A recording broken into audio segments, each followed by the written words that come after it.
Hello everyone.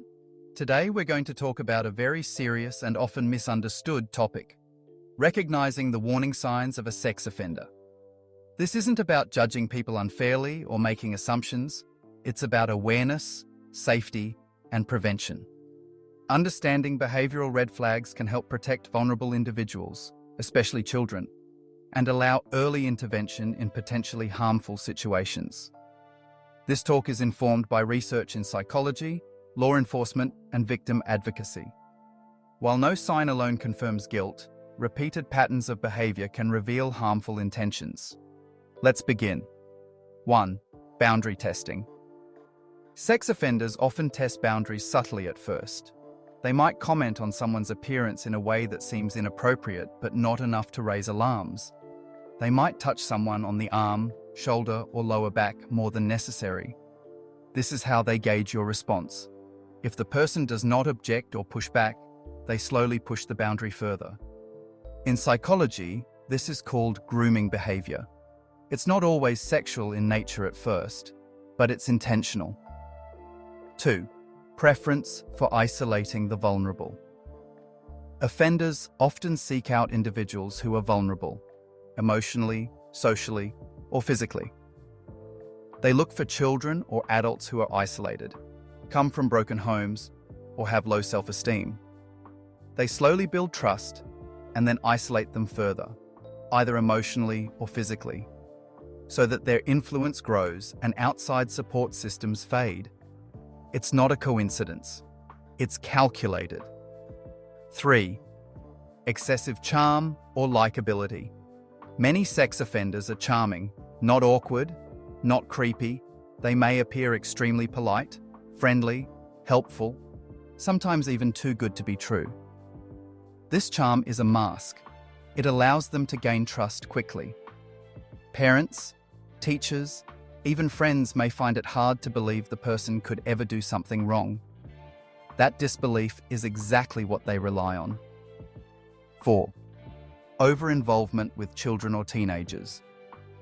An adult who consistently prefers the company of children over adults, or who volunteers to spend time with kids in ways that don't align with their actual job or responsibilities, can be a red flag. Of course, many people genuinely care for children and work with them responsibly. But when it becomes excessive, unnecessary, or overly personal, it deserves attention.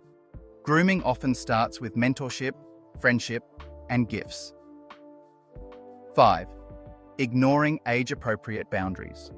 Some sex offenders blur the lines between adult and child interactions. They might make sexual jokes around minors or treat teenagers like adults.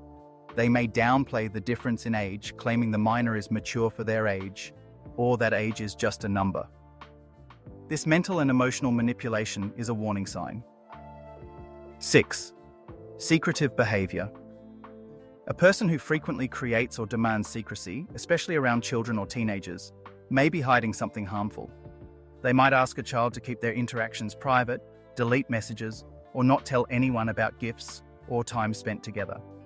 Secrecy protects offenders. Openness protects victims. 7. Access to private communication with minors.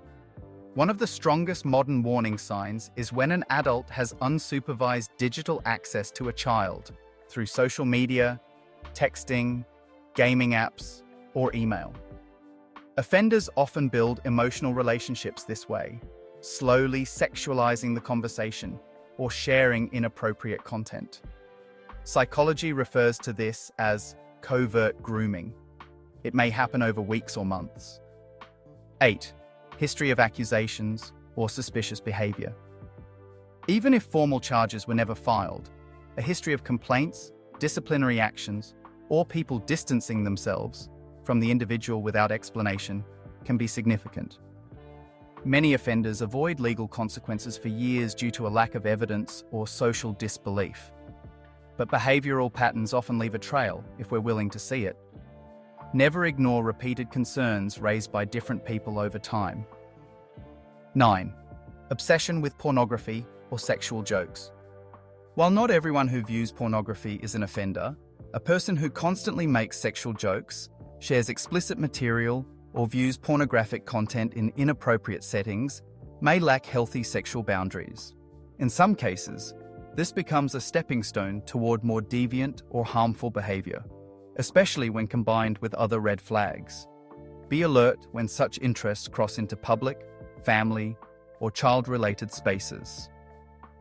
10. Lack of accountability. One of the core psychological traits of sex offenders is a refusal to take responsibility. They minimize what they did. It was just a joke. They misunderstood me. I didn't mean anything by it. Or worse, they blame the victim. She was coming on to me.